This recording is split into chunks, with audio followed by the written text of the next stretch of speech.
అందరికీ నమస్కారం. ఇప్పుడు వినబోయే కథ పేరు అమ్మలేని నాన్న. ఈ కథను రచించిన వారు వెంకట సుబ్బారావు గారు. ఉదయం 7 గంటలయింది. ఇంకా కొడుకు కోడలు ఎవరూ లేవలేదు. ఉదయం 5 గంటలకి కాఫీ తాగడం అలవాటు ఉన్న రామయ్య గారికి ఇంకా కడుపులో కాఫీ పడకపోతే పిచ్చెక్కినట్టుగా ఉంది. ఇదే సొంత ఊర్లో అయితే ఈ పాటికి రెండోసారి కాఫీ కూడా అయిపోయి ఉండేది. ఆ ఒక్క లోటు జీవితాన్ని ఎంత మార్చేసింది. ఆ లోటు ఏమిటి ఇంతకీ? ఇంకేముంది, వయసులో హఠాత్తుగా భార్య సీతమ్మ గారు చనిపోవడంతో పెట్టే బేడ సర్దుకొని ఇల్లుకు తాళం వేసి ఈ నగరం చేరిపోయాడు కొడుకు దగ్గరికి. రామయ్య గారి కొడుకు కోడలు ఇద్దరు కూడా ఉద్యోగస్తులే. ఉదయం 9 గంటలకే ఇద్దరు ఆఫీస్కి పరిగెత్తాలి. ఈలోగానే కోడలు కాఫీ, టిఫిన్, వంట పూర్తి చేసి బాక్సులు పట్టుకొని రామయ్య గారికి టేబుల్ మీద అన్నీ సర్దిపెట్టి ఆఫీసులకు వెళ్ళిపోతారు. రామయ్య గారి కొడుకు ఒక అపార్ట్మెంట్లో 5వ అంతస్తులో కాపురం ఉంటున్నాడు. కొడుకు కోడలు ఆఫీస్కు వెళ్ళిపోయిన తర్వాత రామయ్య గారు మటుకు ఏం చేస్తాడు? ఇంట్లో ఏమీ తోచట్లేదు. ఎంతసేపని టీవీ చూస్తాడు? ఇక్కడ ఎవరూ తెలియదు. ఏ కాలక్షేపం అవుతుంది పాపం. అయినా తప్పని పరిస్థితి. ఏం చేయలేని కుటుంబ పరిస్థితులు. ఇలా ఉంది రామయ్య గారి వృద్ధాప్య జీవితం. మామయ్య గారు, గుడ్ మార్నింగ్ అంటూ కాఫీ కప్పు అందించింది కోడలు సరిత. అప్పుడే గోడ గడియారం 8 గంటలు కొట్టింది. సీతమ్మ గారు బతికుంటే ఈ పాటికి టిఫిన్ కూడా రెడీ చేసి పెట్టేసేది. ఇప్పుడు ఇక్కడ మొదటిసారి కాఫీ తాగుతున్నాను, రెండోసారి కాఫీ ఇచ్చే దిక్కే ఉండదు అనుకుంటూ కాఫీ కప్పు నోట్లో పెట్టుకోగానే పంచదార పానకంలా ఉంది. ఆయనకు అసలే షుగర్. చేసేదేమీ లేక అలాగే తాగేసి కప్పు కింద పెట్టేశాడు. పానకంలో తాగడం వాళ్ళకి అలవాటు కాబోలు అనుకున్నాడు రామయ్య గారు. కాలం ఎవరి గురించి ఆగదు, గిర్రున తిరుగుతూనే ఉంటుంది. ఇంకేముంది, కొడుకు కోడలు తలుపేసుకోండి అంటూ చెప్పి ఆఫీస్కు వెళ్ళిపోయారు. వీధి తలుపులు వేసి డైరెక్ట్గా బాత్రూంలోకి వెళ్ళిపోయి స్నానం చేసి వచ్చి బట్టలు మార్చుకొని డైనింగ్ టేబుల్ మీద కూర్చున్నాడు రామయ్య గారు. అక్కడ టిఫిన్ కంచంలో పెట్టి పైన మూత పెట్టి ఉంది. ఏం టిఫిన్ అబ్బా అనుకొని మూత తీసి చూసేసరికి ఇంకేముంది, తొందరగా అయిపోయే టిఫిన్, బ్రెడ్ ముక్కలు, ఫ్రూట్ జామ్ అక్కడ పెట్టి ఉన్నాయి. ఈ కాలం పిల్లలు 2 చేతుల సంపాదిస్తున్నా కడుపు నిండా సొంతంగా చేసుకుని తినే అదృష్టం లేదు. పాపం వాళ్లకు సమయం సరిపోవడం లేదు. వాళ్లకు ఆకలేస్తే క్యాంటీన్ మీద పడి తినేస్తున్నారు. ఓపిక ఉన్నా లేకపోయినా రోజుకో వెరైటీ రుచికరంగా చేసి పెట్టేవారు సీతమ్మ గారు. అవన్నీ గుర్తుకొచ్చి రామయ్య గారి కళ్ళల్లో నీళ్లు తిరిగాయి. ఈ ఆఖరి దశలో భార్యాభర్త ఇద్దరిలో ఎవరూ లేకపోయినా మిగిలిన వాళ్ళకి జీవితం చాలా కష్టం అనుకుంటూ రామయ్య గారు చాలాసేపు ఆలోచనలో పడిపోయాడు. బాల్యమంతా అమ్మ ఒడిలోనే గడిచిపోతుంది. ఏమీ తెలియని అయోమయ దశ ఇది. చాలా ఆనందంగా సరదాగా గడిచిపోతుంది. ఎవరో ముక్కు ముఖం తెలియని అమ్మాయిని తీసుకొచ్చి పెళ్ళి అనే పేరుతో భార్య అనే బంధం ఏర్పరుస్తారు. అక్కడి నుంచి మన జీవితం అంతా ఆమె చేతుల్లోనే గడిచిపోతుంది. బాల్యంలో మనం అమ్మకు పసిబిడ్డ అయితే పెళ్ళైన తర్వాత భార్య పెద్ద బిడ్డలా చూసుకుంటుంది. అమ్మ కొంతకాలం వరకే మనతో పాటు ఉంటుంది, భార్య మరికొంతకాలం ఉంటుంది. ఇద్దరు పుట్టినప్పటి నుంచి మనల్ని కంటికి రెప్పలా చూసుకొని ఒక రకంగా పెంచి పెద్దవాళ్ళని చేస్తారు. ఇప్పుడు ఎవరూ లేకుండా ఎలాగ జీవితం గడపడం? అన్నింటికీ మూడో వ్యక్తి మీద ఆధారపడాలి. ఆ మూడో వ్యక్తికి మనకి ఏమీ రక్త సంబంధం ఉండదు. డ్యూటీలా చేసుకుంటూ వెళ్ళిపోతారు. కానీ బాధ్యతగా చేసేవాళ్ళు చాలా తక్కువ మంది ఉంటారు. ఎవరిని ఏమి తప్పు పట్టలేము. పరిస్థితులు అటువంటివి. ఎప్పుడు ఉన్న చోటికి కాఫీ తీసుకొచ్చి ఇచ్చి అన్ని సమయానికి అభిరుచి మేరకు అమర్చిపెట్టే భార్య లేకపోతే జీవితం ఎంత కష్టమో ఇలా ప్రత్యక్షంగా అనుభవిస్తున్నారు రామయ్య గారు. నరకం అంటే ఎక్కడో లేదు, ఈ లోకంలోనే స్వర్గం, నరకం ఉన్నాయి అనుకొని అలా మంచం మీద వాలి నిద్రలోకి జారుకున్నాడు. మెలకువ వచ్చేటప్పటికి మధ్యాహ్నం 2 అయ్యింది. బాత్రూంలోకి వెళ్ళి మొహం కాళ్ళు కడుక్కొని డైనింగ్ టేబుల్ దగ్గర కూర్చున్నాడు.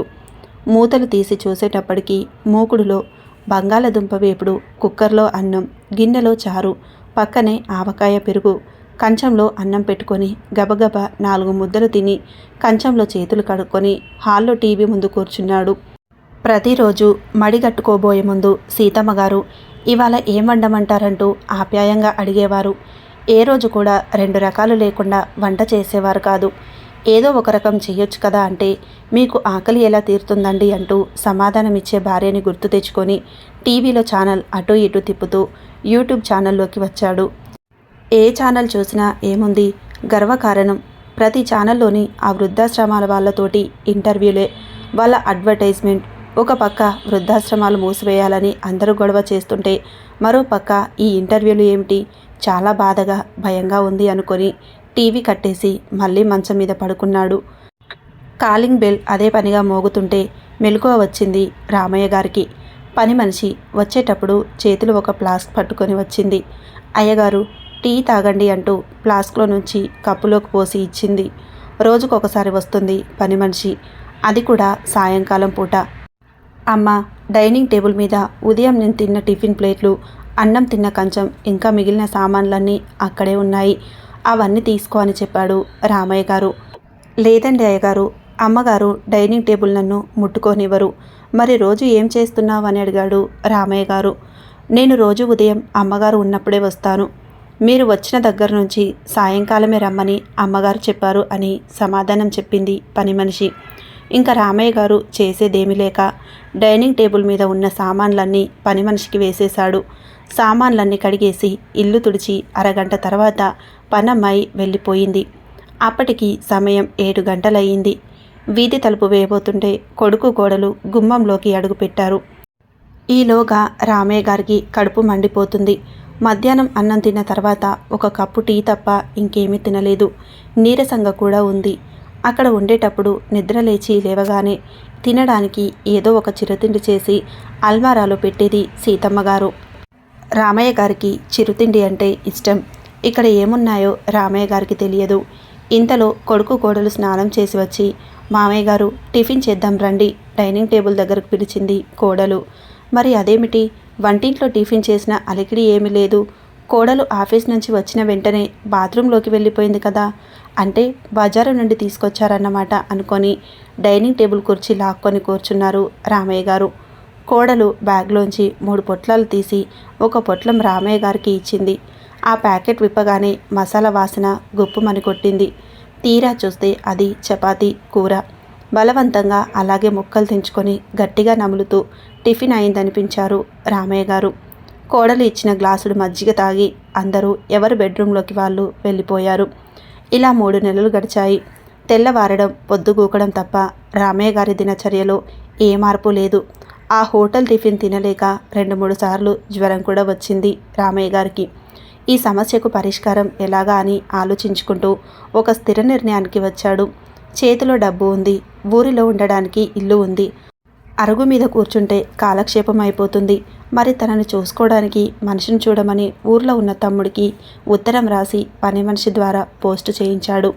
తమ్ముడు దగ్గర నుంచి తిరుగు టపాలో సమాధానం వచ్చింది. వెంటనే బయలుదేరి రమ్మని.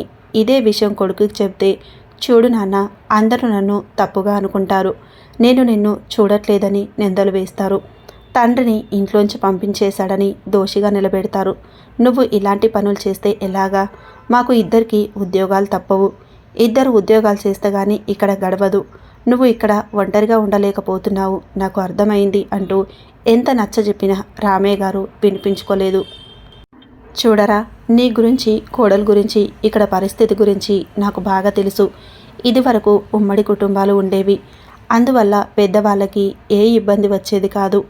ఇప్పుడు కుటుంబాలన్నీ విడిపోయి నగరానికి వచ్చేసి ఎవరి తన వాళ్ళు బతుకుతున్నారు. కన్న తల్లిదండ్రులు అంటే ఎవరికైనా ఇష్టం లేకుండా ఉండదు. ఎక్కడో మూర్ఖులు తప్పితే. నిన్ను తప్పు పట్టట్లేదు. ఎవరి పరిస్థితి వాళ్ళది. అక్కడ పరిస్థితులను బట్టి మనం తప్పొప్పులు నిర్ణయించాలి. చూడు, నా అవసరాలు చూడడానికి అక్కడ బాబాయ్ మంచి మనిషిని చూశాడు. ఇదివరలో అతను మన పొలంలో పాలేరు కింద పనిచేసేవాడు. మనమంటే భయం, భక్తి. పాపం నాకంటే 15 సంవత్సరాల వయసు చిన్నవాడు. ఏ పని చేయలేక ఇంట్లో ఖాళీగా ఉంటున్నాడు. అందుకే అతనికి సహాయం చేసినట్టు ఉంటుందని, నా అవసరం తీరినట్టు ఉంటుందని నేను బాబాయ్ ద్వారా అడిగించాను. అంతేకాదు, నాకు అతను ఏమీ వండి పెట్టక్కర్లేదు. బాబాయ్ గారి ఇంటి దగ్గర నుంచి క్యారేజీ వస్తుంది. ఇలా ఏర్పాటు చేసుకున్నాను. నువ్వు నా గురించి ఏమీ దిగులు పడకు. నీకు చూడాలనిపించినప్పుడల్లా వచ్చి వెళ్ళు. రోజు నేను ఇక్కడ తోచడం లేదని బాధపడుతూ కూర్చుంటే ఏమీ ఉపయోగం అని ఈ నిర్ణయం తీసుకున్నాను. అంతేకాకుండా నేను ఏ వృద్ధాశ్రమంలోనూ చేరితే నీకు తలవంపు. అంతేగాని నేను నా ఇంట్లో ఉంటే తప్పేముంది అంటూ చెప్పుకు వచ్చాడు రామయ్య గారు. రామయ్య గారు కొడుకు చేసేదేమీ లేక తండ్రిని సొంత ఊర్లో వదిలేసి అన్ని ఏర్పాట్లు చేసి దిగులుతో ఇంటికి చేరాడు. ఏమండి, కొడుకు దగ్గర నుంచి వచ్చేశారు అని ఎవరైనా అడిగితే నగరంలో వాళ్ళు పడుతున్న కష్టాలు, ఉద్యోగాలు, ఆ ట్రాఫిక్, వాటి గురించి అరుగు మీద కూర్చొని అడిగిన వాడికి అడగని వాడికి కూడా చెప్పే కాలక్షేపం చేసుకుంటున్నాడు రామయ్య గారు. అలా కొంతకాలం ఉండి రామయ్య గారు మంచం పట్టి కన్ను మూశారు. నాన్న నన్ను దోషిగా నిలబెట్టలేదు ఎవరి ముందు. పరిస్థితులు బాగా అర్థం చేసుకున్నాడు. ఒక రకంగా సర్దుకొని వెళ్ళిపోయాడు. ఉన్న పరిస్థితిని తనకు అవకాశంగా మార్చుకున్నాడు. ఎంత మంచి మనిషి అని కొడుకు యథావిధిగా రామయ్య గారి కర్మకాండం జరిపించాడు. ఊళ్ళోని పెద్దలందరూ కూడా మీ నాన్న మాకు ఆదర్శమూర్తిరా, ముసలితనంలో కూడా స్వతంత్రంగా బతకమని చెప్పకనే చెప్పాడు అంటూ కొనియాడారు. చూశారు కదండి, ఈ కథ మీకు నచ్చితే ఒక్క లైక్ చేయండి. ఈ కథ పైన మీ అభిప్రాయాన్ని కామెంట్లో తెలియజేయండి. కొత్తగా ఎవరైనా చూస్తున్నట్లయితే ఛానల్ సబ్స్క్రైబ్ చేసుకోండి. Thank you for watching.